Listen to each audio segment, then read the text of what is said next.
Manga. My name is Taneo. I live with my wife and my first grade son. I'm home. Welcome home, Dad. Let's play games today. Sure, I'm not gonna take it easy on you. I'm not gonna lose either. Every day was nice, and I was happy. Everything was great with my wife, too. Welcome home, sweetie. Want dinner? Or are you gonna shower first? I sweat a lot, so I think I'm gonna run to the shower first. Okay, I'll get dinner ready. Thanks. She was seriously an angel. But then, one day when I came home... I'm home! Takashi, wanna play games today? No, not today. Normally he'd be smiling and want to play, but today he seemed a little upset. What's wrong? You seem upset. Are you feeling sick? No, I'm gonna be in my room. I was worried about my son, so I asked my wife, what happened to Takashi? I don't know. You're probably thinking too much. I don't think so. Have you seen his face? Maybe something happened in school. Did he not tell you anything? He's fine. Just give him a few days. But he didn't get better, and he continued looking upset. That weekend, my wife went out shopping, so I decided to talk to him. Hey, Takashi, is something bothering you? You can talk to me. He stared at me, but... No, it's nothing. You've been so out of it recently. Then my wife came home and butted in. You're being so annoying. Takashi is saying everything is fine. I know, but honestly, I didn't understand how she didn't care about our important son. Maybe it was puberty. I don't know. My son was still in the first grade. I could tell he was acting funny. I wanted to figure out what was going on. Then I saw a text message. It was from an old friend, Mr. C. You at your house? Can you come out to the cafe real quick? Now? I'm with my son. I want to be with him. Yeah, it's about your son. Please, just come to the cafe. Tanabata. The second he mentioned something about my son, I realized this might lead me to figuring out what was wrong with him. I'm gonna head out for a sec. Okay, be careful. I went to the cafe where Mr. C was. He looked off before I even showed up. Normally, he was such a bright and positive-looking guy, so seeing him like this made me uncomfortable. What's up, man? I could tell he was really unsure of what to say. Come on, man, don't tease me like that. Just tell me. Okay, I went to a convenience store a little while back. Uh-huh. Well, Takashi was caught shoplifting and on his knees begging her to let him go. What? To the employee? No, to your wife. What? You're kidding. No, I'm serious. I was super surprised too, but that wasn't why I was surprised. If anything, it was after that. The second they went outside, your wife started beating Takashi, saying that it's your fault we got caught. Do it better. She looked so kind normally, but she looked completely different than usual. I felt so bad for Takashi-kun. You're kidding. I watched the video that he had. It was all on video. Exactly as he described it. Why would she... Well, I've been seeing her going into the slot machines right in front of the station recently. Also, you know the loan shop there? Probus? She's been going there too. You know anything about it? No, I didn't. I sure you didn't want to hear about this. No, I'm glad you told me. Yeah, you take care of your son, huh? After I left the store, I still couldn't believe what I had heard. But the video was absolutely true, and it would explain both their behaviors. That weekend, I went fishing with Takashi.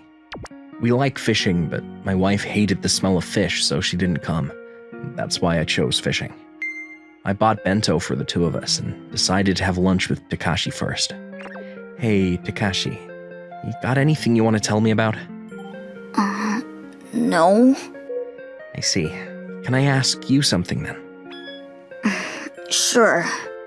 One of my friends said that he saw you apologizing to a store employee because you shoplifted. Mom told you to do that, right? Huh? He finally looked up at me. How do you know? I didn't tell you. Yeah, my friend saw the whole thing. Or Mom was mad at you. I'm sorry. It's okay. You don't need to be sorry. You didn't want to shoplift, right? Yeah, but Mom would hit me if I didn't, and I just didn't know what to do. I'm sorry for being weak. I hugged Takashi. A first grader knew better. He knew that he was doing something wrong, but he was forced. He must have been suffering the whole time. I started feeling rage build towards my wife. She made her own son shoplift while she borrows money to spend at the slots. I'm not letting this slide. I told him something after he calmed down. Hey, Takashi, Grandpa and Grandma said they wanted to live with you. Want to live with them? Away from Mom? With them? Yes. I don't want to live with Mom and do bad things anymore. I don't like it when she hits me. Okay then. Let's fish today. And take the fish to Grandpa. Yeah, I'm gonna fish so much. I gave our son to my parents' house and went back to the house as usual. The next morning, I pretended to go to work. Have a great day. Yeah. Do you have any plans today? I'm gonna go have some tea with friends today. Oh, okay. Have fun. Thank you. I headed to a certain place after talking to her. Around 9 a.m., I saw my wife coming to the slot machines. All right. Which machine am I gonna take today? I gotta win back the amount I lost. I see. How much did you lose? Huh? Why are you here? What about work? I took today off. I needed to talk to you. What are you talking about?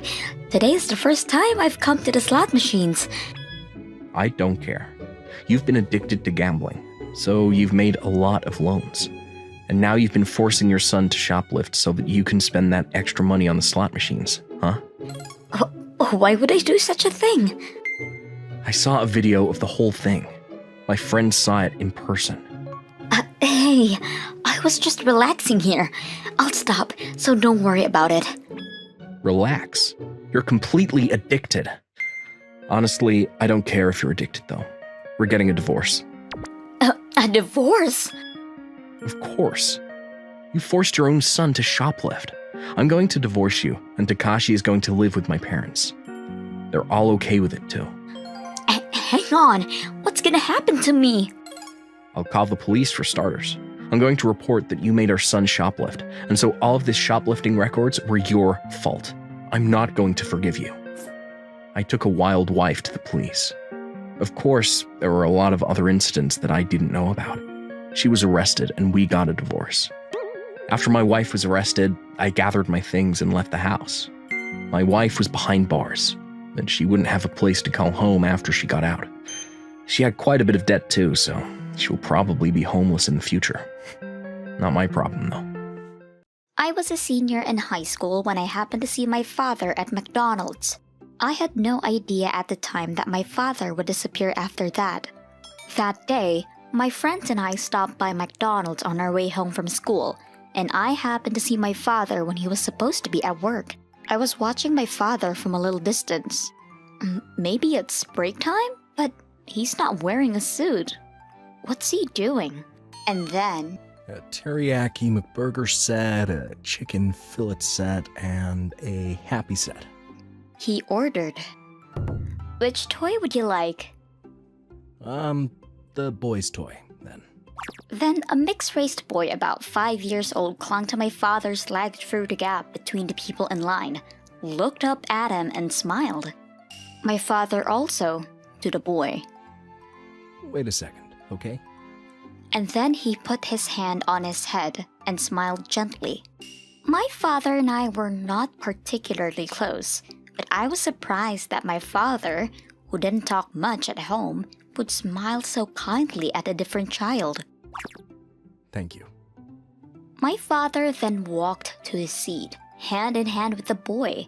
The boy hugs the beautiful foreign woman of Russian descent and says, "Mommy," as the boy hugs her. The waitress will bring it to you. He said gently to the woman, and then my father and the woman sat talking as they looked at each other. My friends who had come with me had already finished ordering. "Sorry, go ahead and sit down, then eat. I'll be right there." And then I approached my father and the two of them eating together in harmony. "Hey, Dad, what are you doing here?" Then my father spits out the coffee he was drinking all over the foreign woman sitting in front of him. "Oh my God!" the woman said and began to hastily wipe the coffee, and my father tried to say something to me. But he was stumbling on the spot because he was also concerned about the woman. Then the kid. "Who is this woman? Is it Dad's friend?" he asked my father, pointing at me. At that moment, my father and I froze, not grasping the situation. My father opened his mouth first. This is not what you think. I took my father's coffee and took the lid off and splashed it in his face.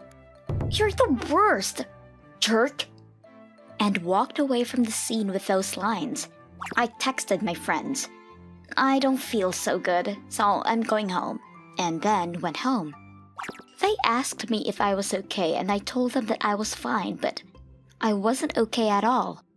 I walked home, feeling dizzy for a while, as if I had been hit in the head with a blunt instrument. Ugh, that asshole!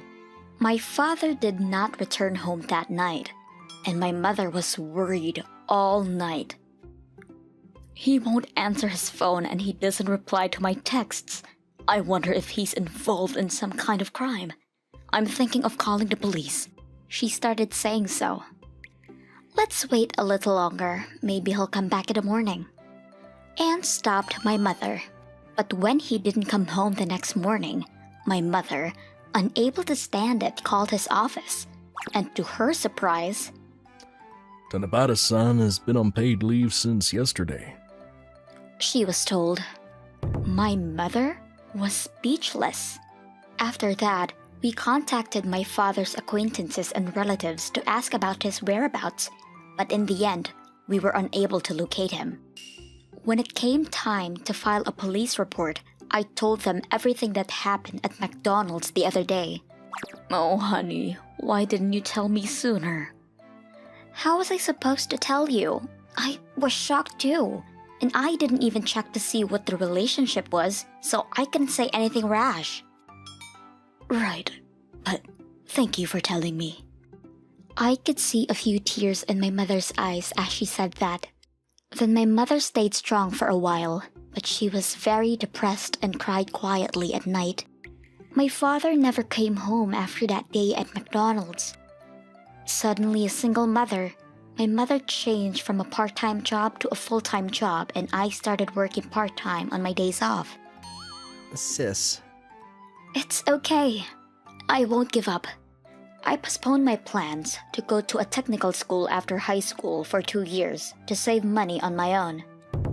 I gave part of my money from my part-time job to my mom and saved the rest to pay for technical school. Finally, 3 years have passed since then when my father suddenly came home.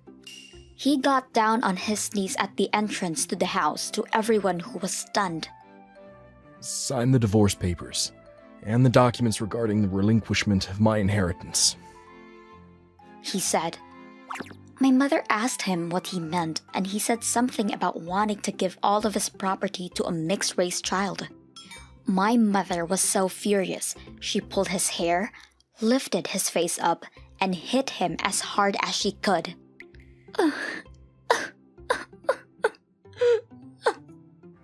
Don't play with me.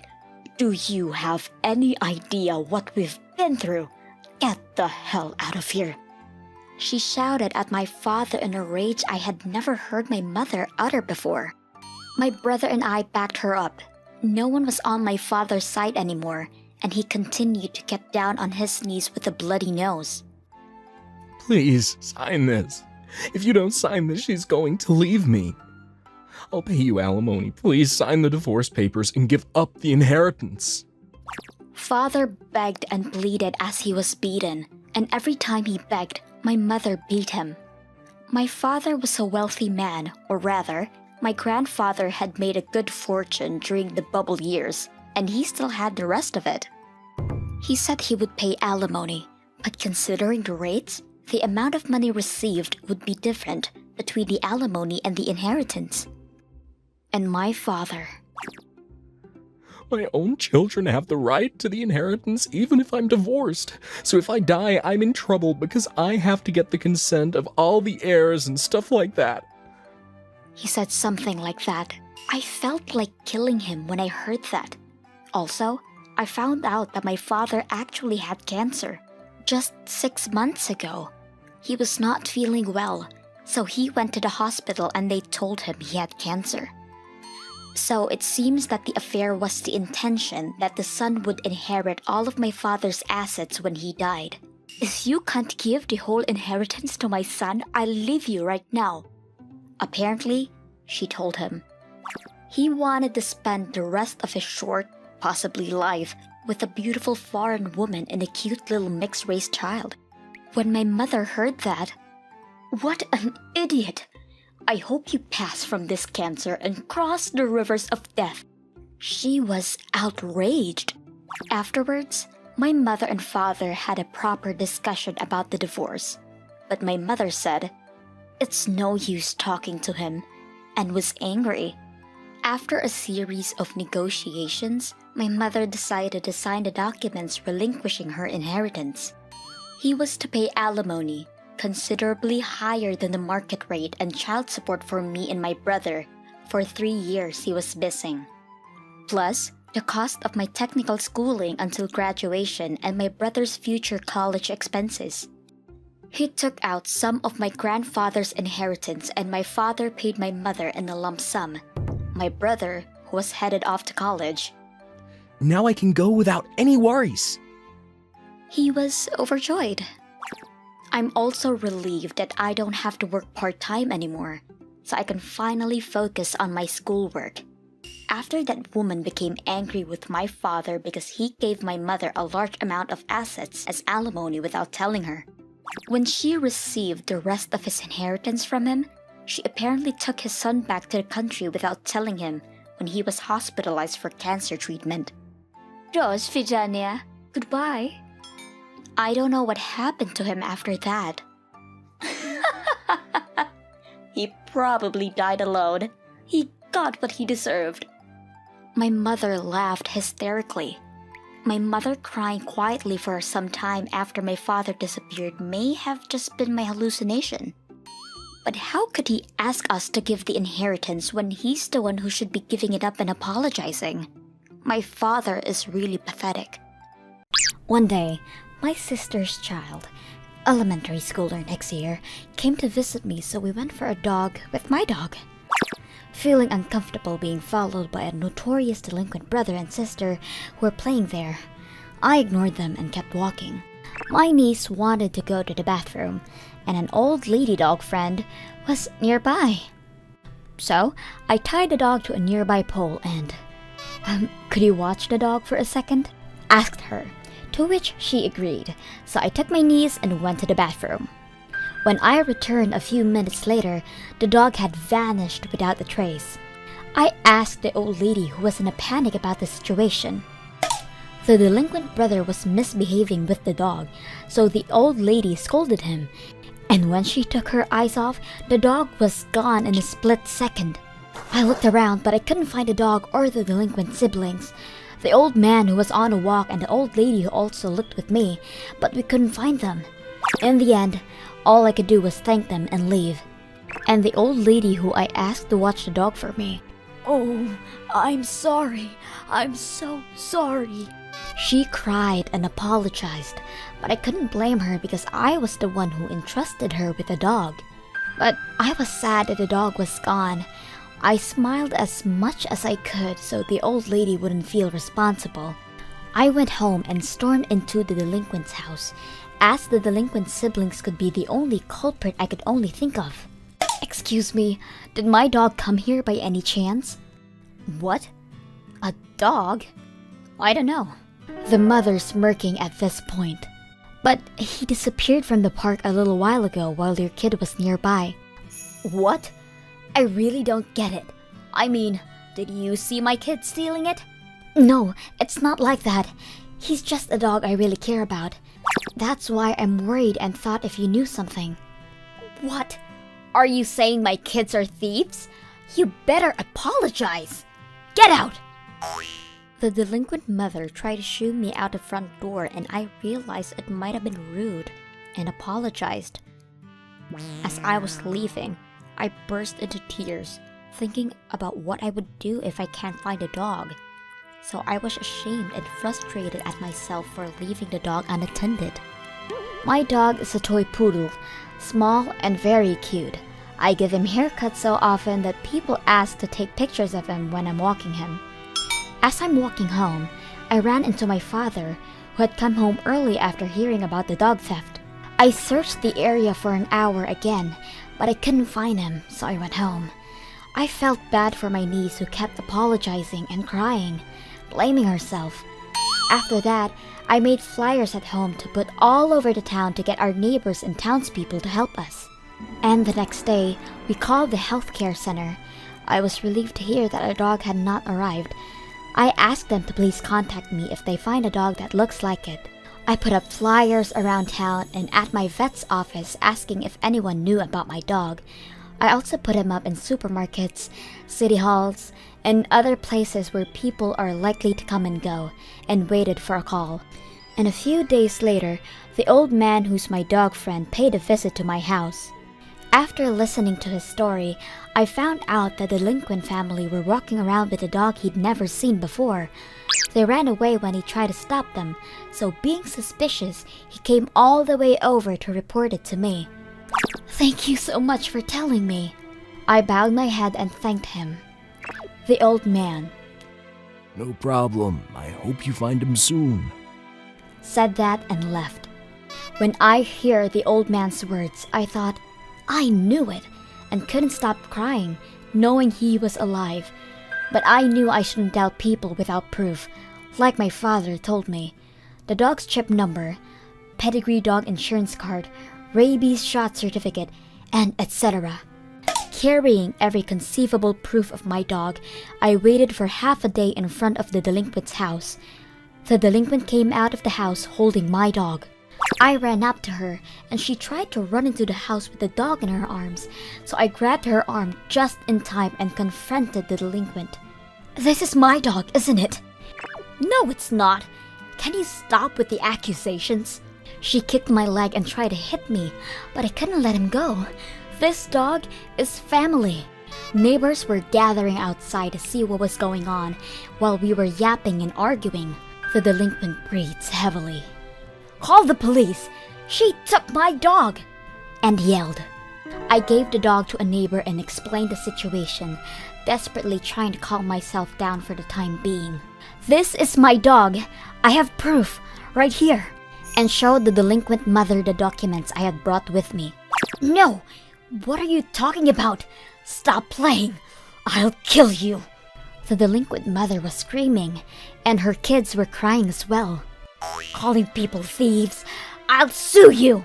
It was pointless trying to explain anything to the delinquent mother who was out of control.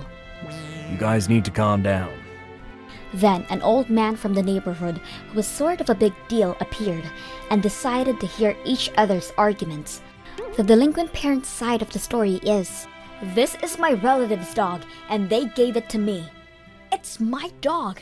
If you try to take my dog away from me, I'll sue you for defamation of character. No! This is my dog that either ran away or got stolen a few days ago. The dog has a chip. You can see for yourself. I explained how I was taking the dog to the hospital, which also could be looked into. The delinquent mother's attitude gradually changed as I presented her with more and more evidence about the dog. If your relative gave it to you, could you have them come over? I'm pretty sure it was given to me by someone I know. Who is this acquaintance? Please, call them over. I think a stranger gave it to me. I really don't remember the details. The delinquent mother who was saying random things began to expose herself. The crowd started to increase around this point, and the old man and the old lady dog came over and testified that they searched with me. My mother appeared just as the delinquent mother was becoming more and more suspicious. The dog jumps on my mother, wagging his tail like it's going to break into 1,000 pieces. My dog actually loves my mother and never leaves her alone at home. My father and I are always in tears, but I never thought that would come in handy here. It was clear to anyone which side was right when my dog kept licking my mother's tears as she held him. This dog! It's your fault for leaving him there in the first place! The delinquent mother admits her loss and said as if it was my fault. Someone in the neighborhood called the police when they noticed the commotion, so the delinquent mother was taken to the police. I don't know why the delinquent pair thought of stealing the dog, but stealing a dog is a very serious crime. There was a way to settle, but I wasn't going to, because this was a matter that couldn't be settled with just money. And after that, rumor has it the delinquent parents paid a hefty fine, and this spread like wildfire throughout the neighborhood. I asked a bunch of people about my dog and even put up flyers in various places asking for help in the first place. In a city like this, full of dog lovers, stealing a dog is the same as stealing a family member or friend. The delinquent family were frowned upon, and I don't know if they became reclusive or what, but I stopped seeing them ever since. I saw the old lady who missed the dog so. I found him. I'm sorry. Thank you so much for looking with me. I thanked her. I'm so sorry they made him look like this. And she cried on the spot. My dog, who had been trimmed so adorably, was cut with scissors by the delinquent parents and was in awful condition. But I was happy just to have him back, so I told the old lady, "Don't worry, he can grow as much hair as he wants again. I'll be back for a walk, so please, chat with me again." She looked so relieved and happy. This incident made me decide to never let go of the leash ever again. It had been 6 months since we bought our dream home and moved to this city. Nanay, a mom friend of mine, asked to borrow my bike for a day, so I decided to lend it to her. We live in a residential area with many hills, and my husband commuted to work by a car. As a housewife, I only travel to nearby supermarkets and pick up the children from kindergarten, so I bought an electric bicycle. My child entered kindergarten halfway through the school year, so the mothers in my child's group were already close enough to get together privately for lunch meetings and stuff. I was shy to begin with, so it was harder for me to be a part of the circle, and I became a loner. Then one day, Nanay approached me. Nanay was very friendly and kind to a loner mom like me, and I was so happy that I had made a good friend. I was thinking of getting an electric bike too, so I was wondering if you would let me ride your bike for a day. I'll thank you in return. No need to thank me. I agreed to Nanay's request because she was the one who asked me. My husband is here on the weekdays, so I wouldn't use it. I was going to lend her the bike Saturday morning and have it back by Sunday. And on Sunday, the day she was supposed to return it, "I'm sorry, the bike I borrowed was stolen." "What? Where? And why?" Calm down and listen. I went shopping with that bike at a supermarket on 2nd Street, but I didn't lock it because I had to get some milk. And then when I came out of the store, the bike was already gone. You didn't lock it? I just had to go to the store for 5 minutes. Do you lock it just for that? I mean, aren't you surprised that someone would steal it in such a short time? There are all kinds of people out there. The bike is a year old, but I need it because I use it to take my kids to and from kindergarten. I need it for Monday. Of course, I'll pay for it. How much was it? I was relieved when she said so, and brought the receipt I had kept with the warranty and showed it to her. The child seat and basket were sold separately, so the total with the bike itself was 150,000 yen. 150,000 yen? I bought something a little more expensive because I knew I'd be riding it for a long time. I see. I thought it was a stylish bike, so it's fine if I pay 30% of it, right? What? 30% is not enough to buy the same bike. And isn't it wrong for you to say that since you lost it in the first place? Oh my! You're in a theft insurance policy, aren't you? I know you can get a new bike with a 70% discount, and yet you want me to pay full price? What are you going to do with the difference? I have to buy it right away because I need it by Monday, so I'll get the full amount first and pay the difference later. Isn't that too much? I didn't do it on purpose either, and telling me to pay 150,000 yen on such short notice is impossible. And there's no guarantee that you'll actually pay back the difference. You think that about me and still borrowed the bike? The matter was not settled at that time. And then my husband, who had gone out during the day on an errand, came home and I told him everything that had happened. That's what happened! If that's the case, I have a better idea. The next day, Nanae came with an envelope. Here, 45,000 yen. 30% of the 150,000 yen. You still went ahead and decided the amount on your own. Oh, about that. What? Do you have a problem? After that, I looked into the theft warranty in more detail, but the warranty only covers the bike itself, and it covers only 30% of the manufacturer's suggested retail price, excluding tax. The bike itself is 150,000 yen, but the child seat, which was 10,000 yen, and the basket that was attached to that bicycle, which was 6,000 yen, aren't covered by the warranty. So, 30% of the suggested retail price plus consumption tax, child seat, basket fee, and assembly fee for the newly purchased one. If you add everything up, the total amount you have to pay for the bicycle is 80,000 yen. What? 80,000 yen? That's enough to buy a new electric bicycle. That's right. But you said you'd pay for it, right? I did, but... Also, I did some more research and found out that I have to return 3 keys that came with the bike when I bought it in order to get compensation for the theft. I have 2, but do you have the other one? Oh, you said it was stolen because it was unlocked, so you wouldn't. Well, if that's the case, I'm not covered by the warranty. So, you're going to have to pay the full amount. I would have kept the keys if I knew that. It's your fault for not telling me. Well, we'll talk about that later. I'm going with my husband to report the theft, and I was wondering if you could come with us to the police station. What? It seems that the person who has the most detailed information about the theft needs to file the report. They ask for the date, time, place, and details of the theft. By the way, I heard that bicycle theft is punishable by a criminal record, even if it's your first offense. You and I are having such a bad experience. We have to get the police to catch them. As I tell her that, Nanae's face turned pale, and she suddenly became frightened. About the theft report, can you wait for another hour or so? I just remembered something I have to do.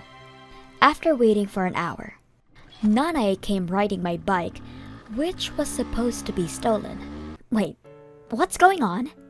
I looked again where I parked and it was there. Maybe the person who stole it gave it back. Oh, and here's an apology for the trouble. Well then. Nanae said that and tried to go home after leaving the bike. Oh, thank goodness. Now we can find the culprit. I'll let you know if they catch them. What? The culprit? Yes, if we find the bike, I have a friend who is a police officer, so I was thinking of having him run it for fingerprints. It seems like a familiar MO, so it could be a habitual offender. The acquaintance said if they can get fingerprints, they'll find them right away. What? My husband says so, but to tell the truth, there is such no acquaintance. Actually, my husband knew the whereabouts of my bike. I saw your bicycle at the parking lot of Nanae-san's apartment just now. There was a frog figure on the basket. I'm sure it's ours. Are you serious? You can't have it stolen again. So let's catch the culprit and have them brought to justice. We were trying to teach them a lesson. That's why we put on this act. Yeah, right. We've got to get them. Right, Nanae? Then, that night, Nanae and her husband came over and... We came to apologize. I looked at Nanae's eyes carefully and saw that they were bright red. Apparently, she had been crying ever since parting with us. Her husband said that Nanay buys a new bike at a discount with insurance, then brings out the stolen bike and... I found it. I paid for it, so it's mine. But I paid for it, so give me the new one. I got a new one for cheap. The story goes that she was planning to do this. I am so sorry for what my wife has done. We will pay you alimony, so please don't tell the police. We beg you. Nanay's husband got down on his knees and Nanay broke down crying and got down on her knees as well. I'm sorry. I was so jealous of your wonderful bike. I am so sorry.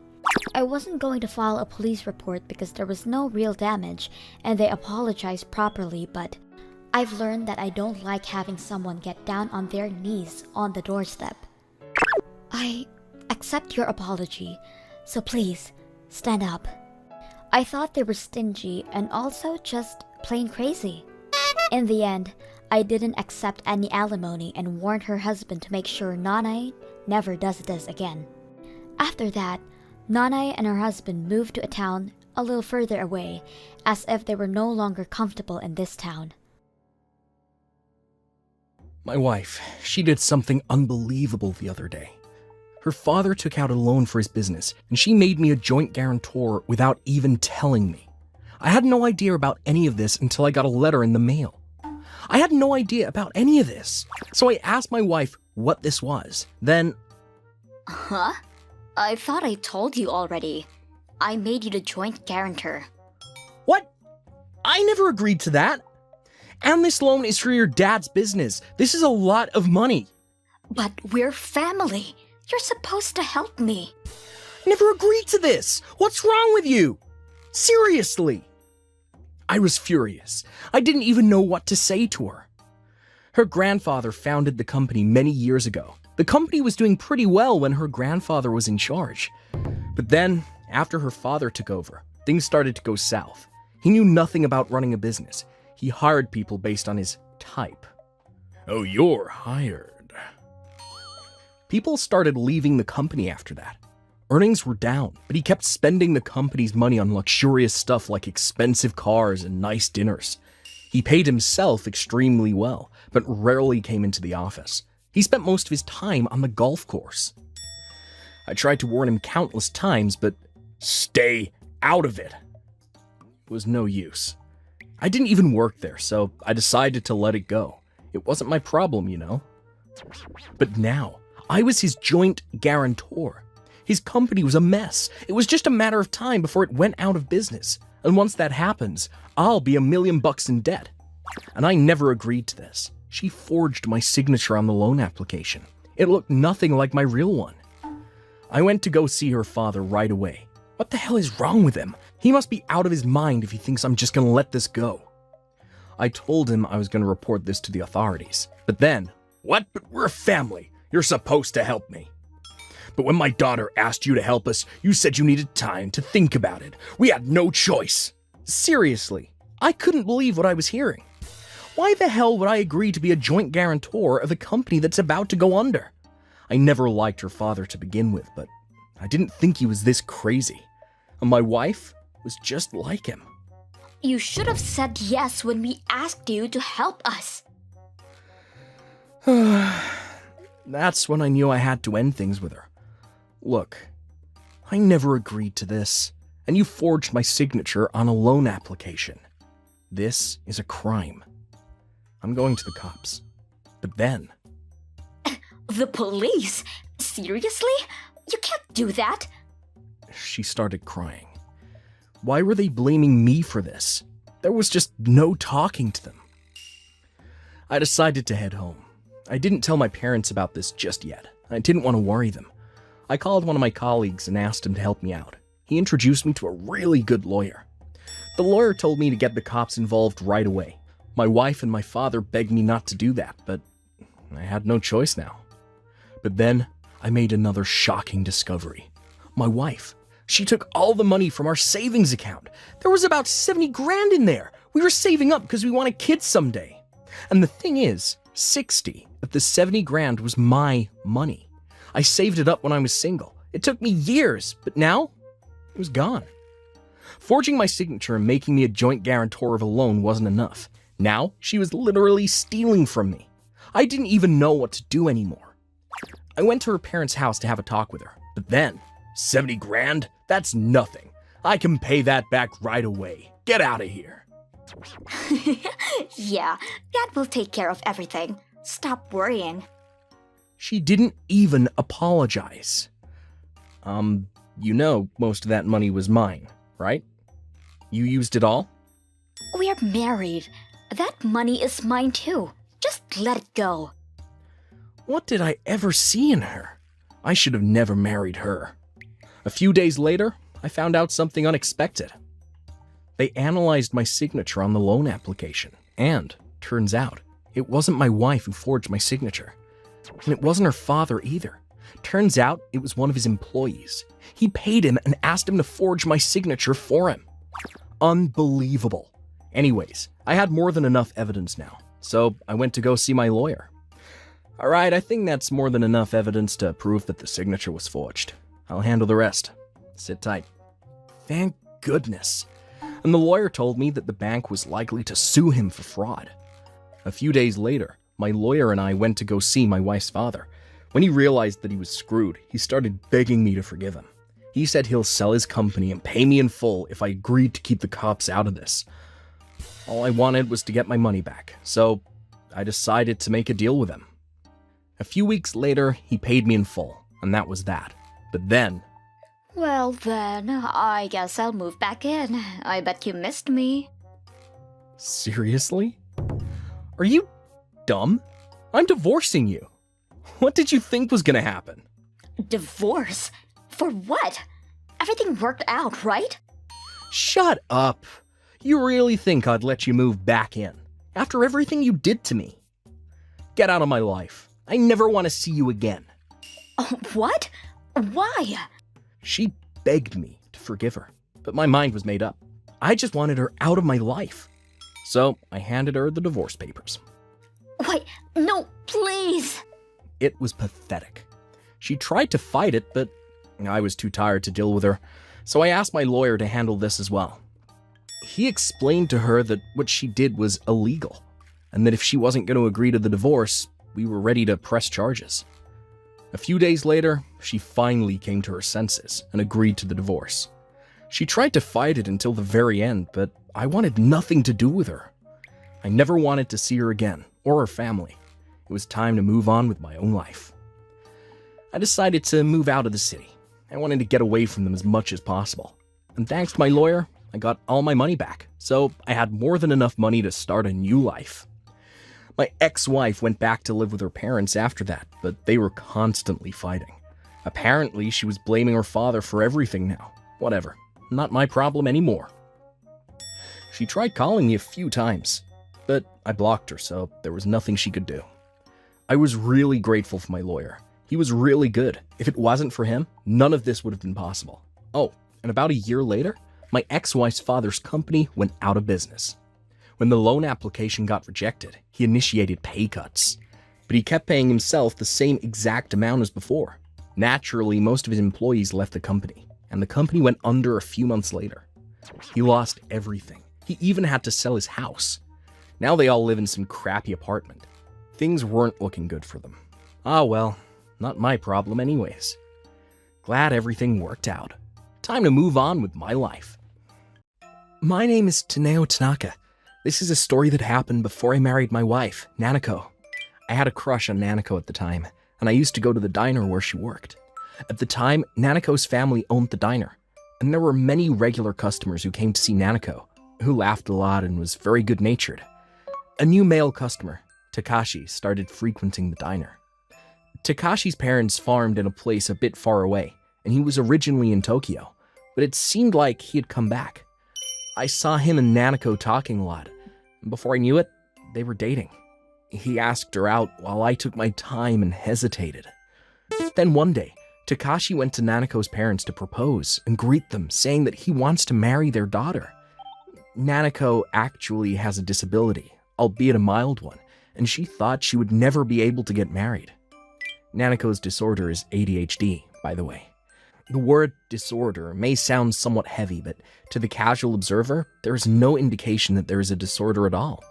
Nevertheless, she explained to Takashi that she had a disability, and asked him to decide on the marriage after considering that. As a result, Takashi's decision did not change, and the marriage went smoothly from there. Nanako married Takashi from working at the diners. And soon after the marriage, Takashi decided to move in with his mother.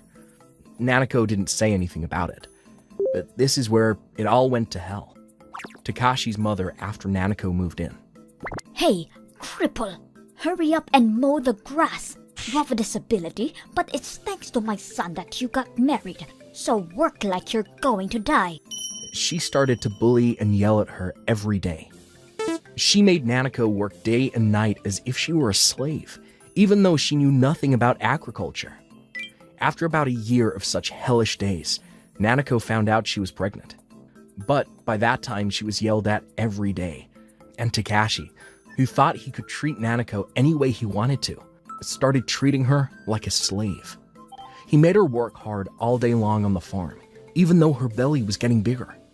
Even in the blazing heat in the middle of summer, it didn't change. They wouldn't let her drink water, and when she collapsed from a heat stroke...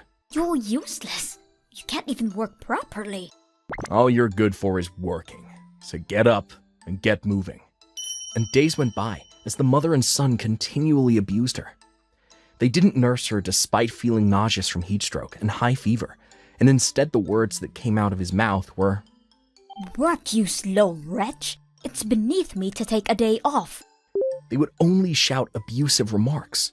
But the idiot mother and son thought she was strange for not running away after being treated like this, and that she deserved to be treated accordingly. And they escalated even more.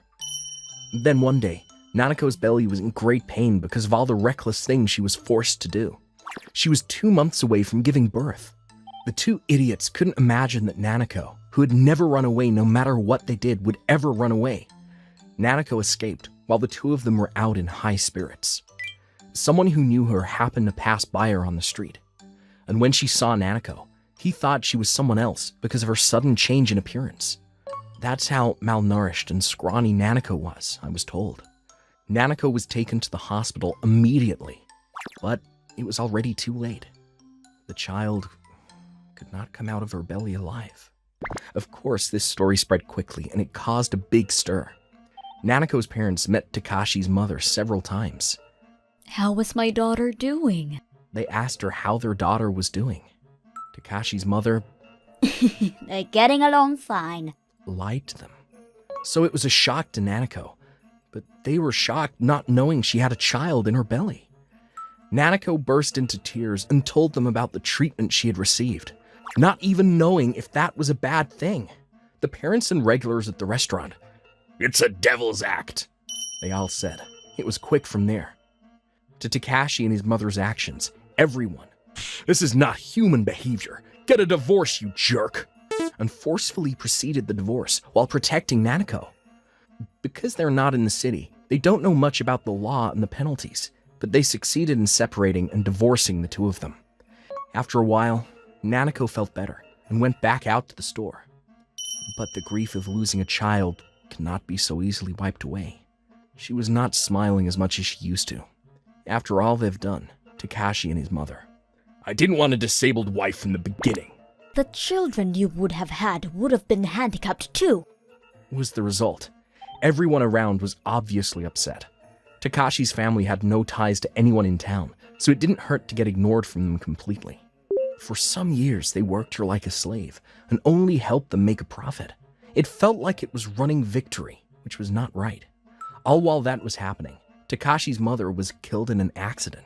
Takashi was working Nanako hard, but he didn't have the skill. After what happened to Nanako, the people who were there originally quit one by one. Soon after, Takashi looked for someone with farming skill. What he did to Nanako spread. "Who would work for you? You devil!" And no one was willing to help. Although he tried to recruit part-time and other employees, this was also impossible. He had no choice but to do it himself.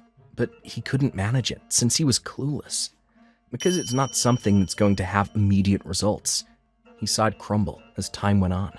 And in no time at all, Takashi was in huge debt according to the people in the town hall. They say, karma pays off. And that's exactly what happened. Nanako was certainly a beloved presence in the town. Apparently, her parents were not the only one who wondered if she would be okay and happy when she got married. Since he put her through hell, no one gave him a helping hand. He has no immediate family either. No matter how much Takashi asked for help, people passed by unaided, and then the debt swelled. One of the regulars was talking about how he lost his farmland and even his house. And that's when people stopped talking about Takashi. Then there was talk that he might have committed suicide somewhere. Someone said that they saw Takashi in a shabby park where no one else would go. Takashi had become homeless, and the regulars were satisfied. After that, when Takashi wasn't even mentioned, I confessed my feelings to Nanako. Nanako's parents explained to me what happened, about the miscarriage and that Nanako was disabled. But I already heard about all of that from the people around me, and the fact is, I have a slight hearing impairment. I then told Nanako's parents about myself. I told them I know how hard it is to be disabled, and that I want to go out with Nanako even with all of those things considered. I know Nanako's been through some trauma. I told her that I thought it would be good for us to take a long time and slowly get to know each other. For a while, I just talked to Nanako at the store, and gradually we started going out together, and we ended up dating. When I proposed to Nanako, I asked her to move in with me so that her parents would feel a little safer. It would be normal for them not to want her to live with someone, but Nanako's parents seemed surprised that I told them myself. I also suggested that Nanako's mother would have an easier time later on if we made the house a two-family house with a store on the first floor. I had lived in the city for a long time, but I had saved enough money when I was single, so financially I had no problem at all. In fact, I felt like I had saved up for this moment. When Nanako's mother heard my proposal, she cried and asked me to take care of her. It's been many years since then, but the rather small diner has been renovated and is filled with regular customers every day. Nanako, who works with me at the diner, is happily caressing her growing belly. The regulars come to support us up to today. My name is Junichi Ono, 32 years old. I've been playing sports ever since I was a student, and I have confidence in my physical strength. Working out has always been my hobby, and I've been working as a gym instructor for the past 6 years. The salary is not very high. Compared to my friends from college who work in companies, I'm still not popular with women because of my low salary. Well, I'm living doing what I love, so it's no big deal. But then, even for someone like me, I got a girlfriend 6 months ago, and we got married in no time.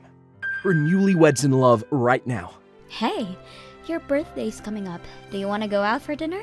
Oh, great. It's my birthday, but I'll treat you. Oh, don't bother. It's my treat. It's been a while since I went out to eat. I'm looking forward to it. Ayano was always there for me, kind and supportive, a truly devoted wife. Wait, what happened? Did you get hurt on the job? Oh, this? I think I got caught at the doorway. There was a nail sticking out. Gotta be careful. Are you okay? Be careful. You fell in the bathroom the other night, right? Yeah, there was some shampoo spilled on the tile. I really have to be careful. I've been getting a lot of injuries lately.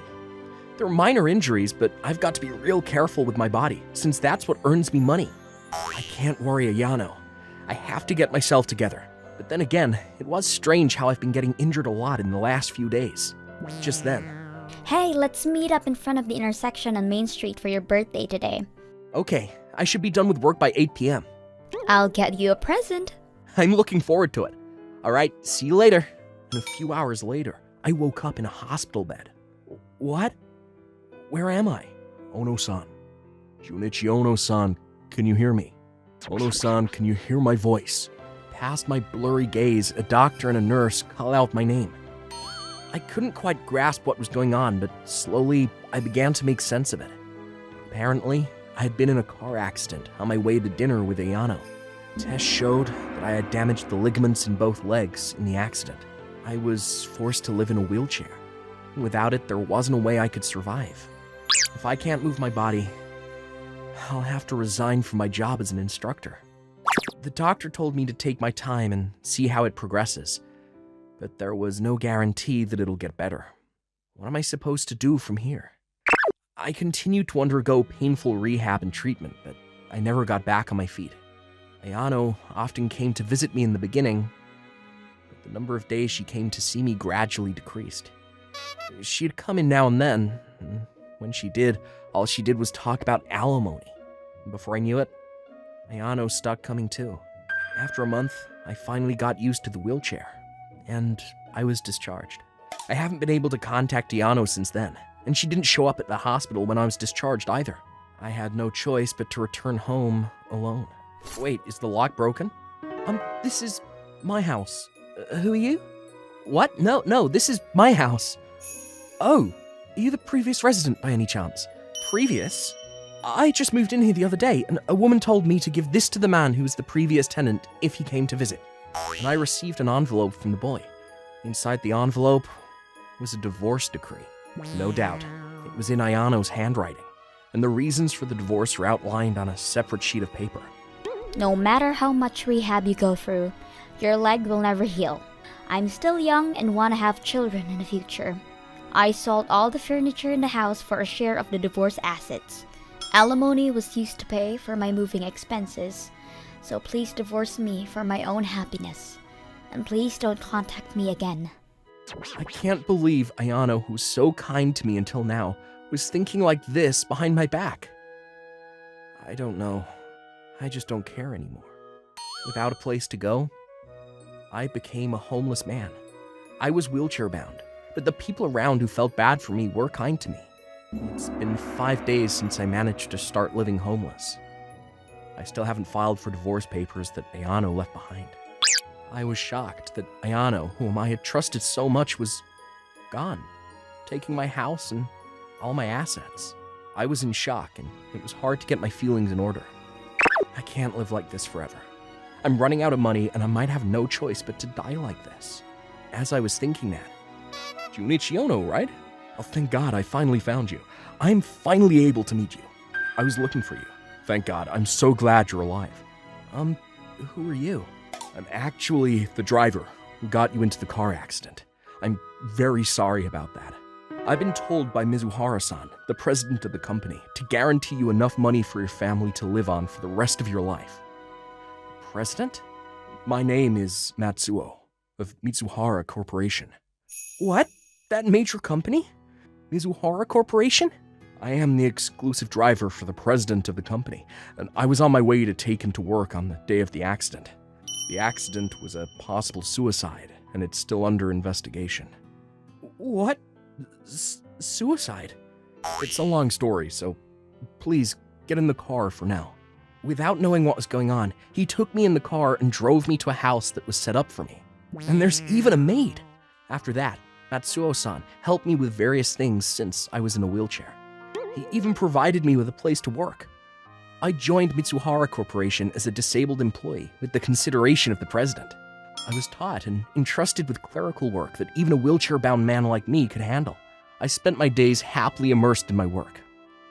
As I worked, I even began to dream of creating an environment where people in wheelchairs like myself could work vigorously in the future.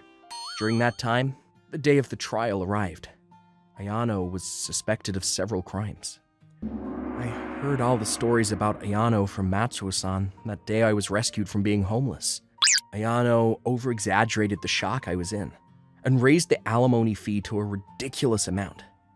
After receiving the alimony, they suddenly lost contact with her, and I heard that Matsuo-san and the president became suspicious and started investigating about me. Ayano's charges were my attempted murder and marriage fraud. That's right, Ayano almost got me killed. The accident was captured on the dash camera of a cab that happened to be on the other side of the road. There was footage of me being pushed by someone. Ayano was quite distraught during the trial. I loved you. Tell them there's no reason for me to kill you. Please. I can't trust her. I was put into a very expensive insurance policy, and if I die, it was made so all the money goes to Ayano. I didn't know anything about this insurance. Stop talking nonsense. Quiet! Ayano was later arrested for attempted murder and marriage fraud. What surprised me was that she had orchestrated all the strange injuries I was getting before the accident. I shook with fear when I heard the story.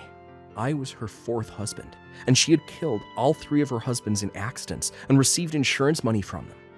I thought such a heinous incident was just a story in a drama or a movie. I never thought I'd experience it myself.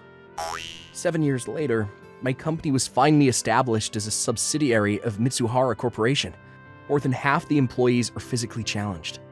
I became aware of the reality of the physically challenged, which I had never paid attention to until I was in a wheelchair. I sincerely wanted to reach out to such people, like the president who reached out to me and helped me. I want to continue to work hard.